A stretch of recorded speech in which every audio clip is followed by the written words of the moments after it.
Bonjour à toutes et à tous et bienvenue dans une nouvelle vidéo YouTube où je vais vous présenter les catégories d'endurance pour l'accession au WEC. Je vais partir de la plus haute à la plus basse et si la vidéo vous plaît, n'hésitez pas à vous abonner et à laisser un commentaire. On commence directement avec le LMS. J'ai fait un petit diapo parce que à la base c'était pour mes copines et je me suis dit pourquoi pas le réutiliser pour une vidéo YouTube. Donc on commence avec le LMS. Le LMS ou l'European Le Mans Series a été créé en 2004 par l'ACO. C'est le niveau qui est juste en dessous du WEC, aka la Formule 2 du WEC. Les courses se déroulent en Europe et il y a 47 voitures d'engagées en tout dans le championnat.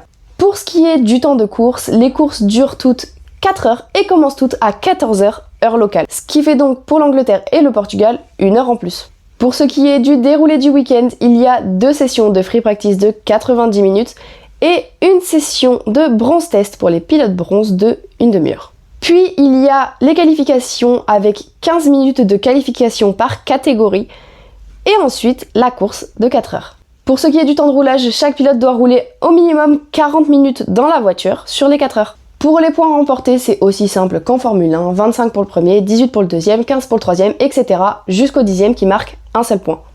Et petite précision, pour le LMS, les 24 heures du Mans ne comptent pas dans les points remportés pour le championnat. Maintenant, je vais vous présenter les différents types de catégories et types de voitures en LMS car il y a 4 catégories différentes et 3 types de voitures différentes. Les premières voitures que je vais vous présenter sont les LMP3, dit Le Mans Prototype 3. Pour ces voitures, il existe 3 constructeurs différents. Ligier, qui sont ceux sur la photo avec un petit creux, Duquesne qui font rouler en particulier et le plus souvent du temps RSGP, et Ginetta qui font rouler seulement des KR.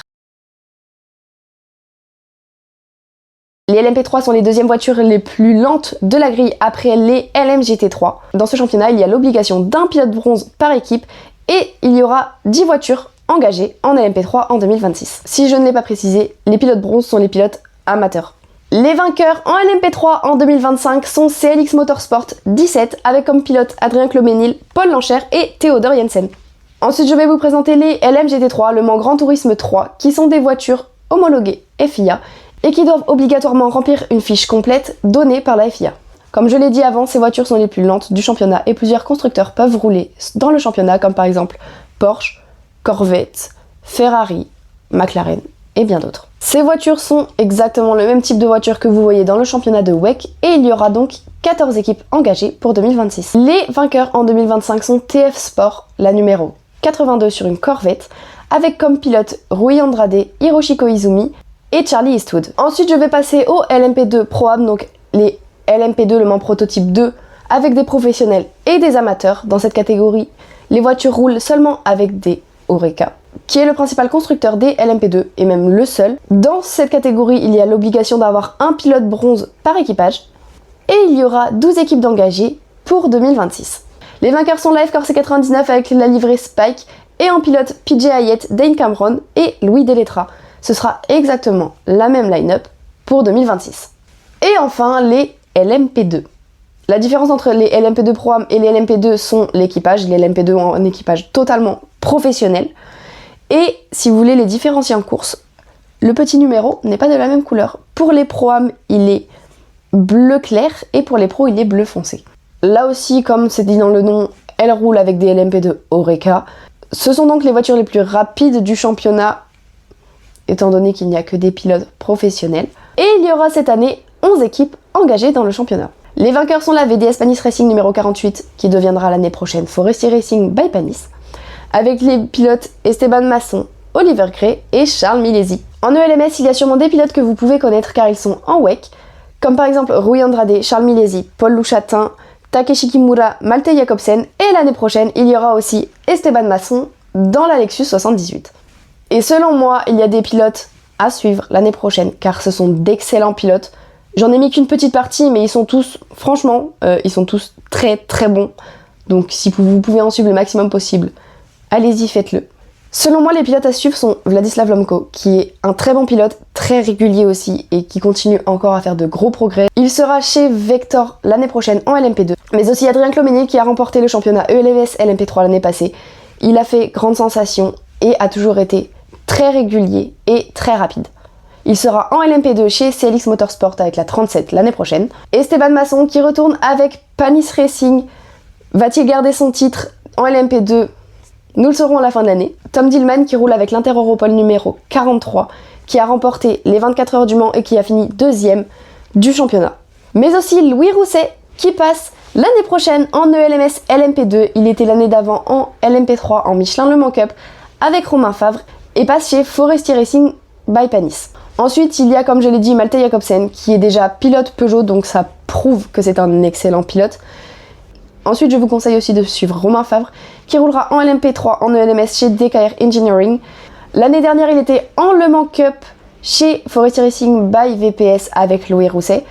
Et dès sa première année, il a réalisé 3 podiums, une 3e place et 2 2e places, et a fini à la 3e place du championnat. Ensuite, je vous conseille aussi de suivre Matteo Quintarelli qui roulera aussi en LMP3 l'année prochaine.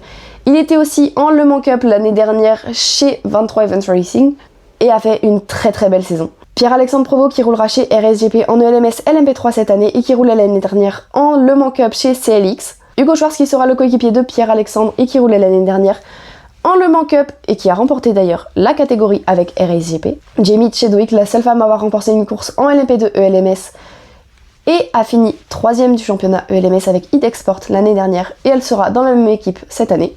Mais aussi Oliver Caldwell qui a roulé avec APR l'année dernière. Tom Blomqvist, je suis désolée, je suis obligée d'articuler autant que ça parce que son nom est dur à dire, qui roule aussi en IMSA, mais aussi Louis Deletra qui a remporté l'année dernière le titre LMP2 Pro-Am et l'année d'avant le titre LMP2.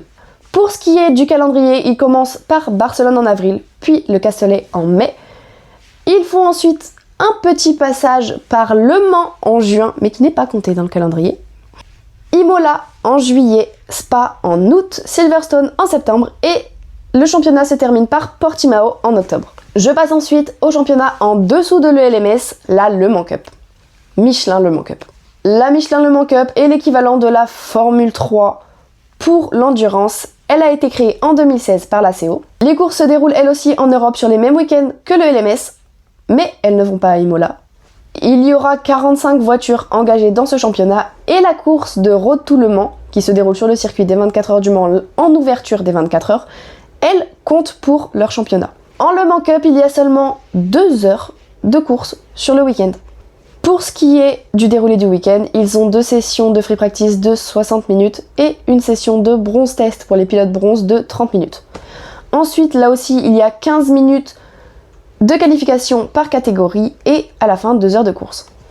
Pour ce qui est du temps de roulage, chaque pilote doit rouler au minimum 45 minutes par course. Et dans ce championnat aussi, il y a différents types de voitures. On commence tout d'abord avec les LMP3, le Mans Prototype 3, qui sont les mêmes voitures qui roulent dans le championnat ELMS, enfin les mêmes types de voitures qui roulent dans le championnat ELMS.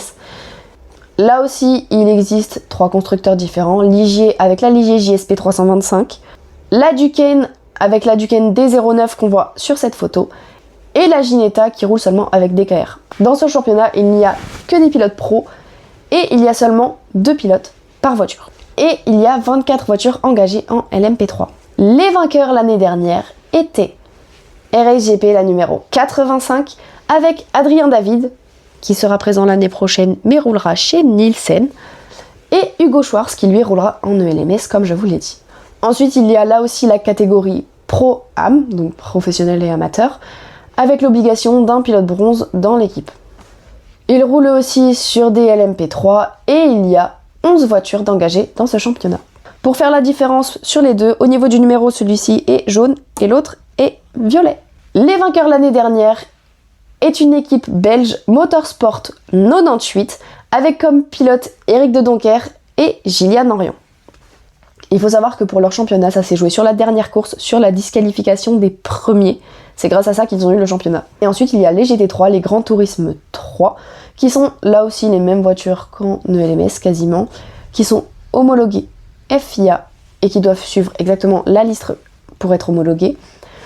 Il y a différents constructeurs, comme je l'ai dit avant, et il y a 11 voitures engagées dans ce championnat. Les vainqueurs l'année dernière sont Code Racing Development avec la numéro 11, avec en pilote Alessandro Cozzi et Eliseo Dono. Pour moi, les équipes à suivre l'année prochaine sont les équipes qui ont le mieux réussi dans ce championnat l'année dernière, en commençant par Forestier Racing by VPS, qui ont fini 2e et 3e du championnat alors que c'était leur première année d'engagement en Le Mans Cup. Mais aussi RSGP qui ont remporté le championnat pro l'année dernière et le championnat Pro-Am l'année d'avant.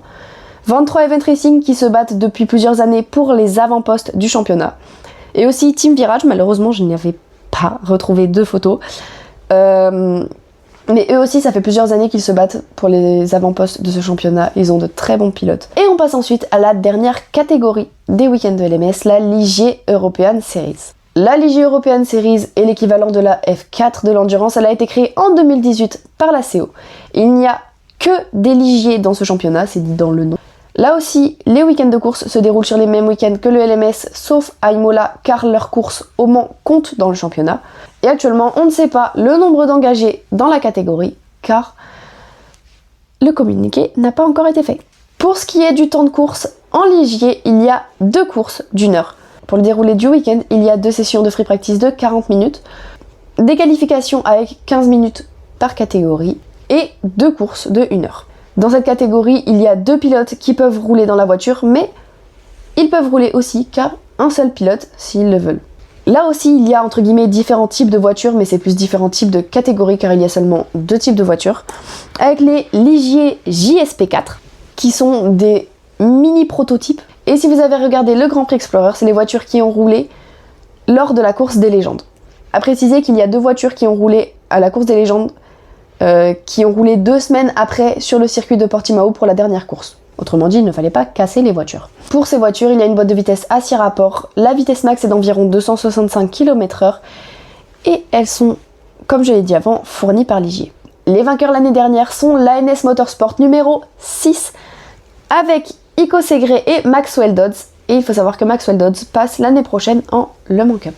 Mais je voulais faire une mention spéciale à Romain Beauclerc, qui a gardé la tête du championnat quasiment toute la saison et qui malheureusement a perdu ce championnat lors de la dernière course suite à un souci mécanique. Ensuite, il y a différentes, comme j'ai dit, catégories avec les JSP4 Pro-Am, donc un pilote pro et un pilote amateur obligatoire. Les vainqueurs l'année dernière étaient la 360 compétition numéro 33 avec comme pilote Christian Brooks et Christopher Prim. Et dans ce championnat, il y a aussi une catégorie totalement amateur avec les JSP4 AM, donc amateur, qui est composée d'équipes avec seulement des pilotes bronze. Et les vainqueurs sont la Pegasus numéro 16 avec David Kossanel et Yuki Tanaka. Ensuite, on passe à la deuxième catégorie de voitures qui sont les Ligier JSP4, qui ressemblent beaucoup aux GT, c'est bien fait exprès. Ce sont vraiment des mini GT. Elles ont environ 350 chevaux. Là, c'est la catégorie totalement pro. Et le vainqueur, car il était tout seul dans sa voiture, c'est Simone Riccitelli sur la LR Motorsport numéro 7. Là aussi, il y a un championnat Pro-Am avec exactement les mêmes voitures, mais seulement un équipage avec un pilote pro et un pilote amateur. Les vainqueurs sont la Pegasus Racing numéro 94 avec Jordan Meyer et Alain Meyer. Et la catégorie totalement amateur. Et les vainqueurs de la catégorie amateur sont Florian Tellier et Christian Clay sur la VSF Sport Racing numéro 41. Pour les équipes à suivre selon moi en Ligier European Series, surtout JSP4 car je fais plus attention à ce championnat, comme pour la Le Mans Cup, désolé je m'intéresse plus au prototype, il faudrait que je fasse plus attention au GT. C'est ANS Motorsport, ça fait plusieurs années qu'ils sont aux avant-postes et la preuve l'année dernière ils ont remporté le championnat. Mais aussi Team Virage qui eux aussi sont toujours dans les premiers points à chaque fois. Ils ont remporté le championnat en 2024 et l'ont remporté aussi les années d'avant. Trajectus Motorsport qui sont nouveaux dans la catégorie mais qui ont quand même de très bons pilotes et qui ont recueilli en fin d'année Romain Beauclerc car sinon ils ne pouvaient plus rouler. Merci beaucoup de m'avoir écouté, j'espère que cette vidéo vous aura plu. N'oubliez pas de vous abonner, de laisser un commentaire et d'activer la petite cloche, mais aussi de laisser un j'aime, ça fait toujours plaisir et ça aide beaucoup au référencement. Merci à vous tous, j'espère que cette vidéo vous aura plu et si vous voulez une version avec la F3 et la F2, dites-le moi.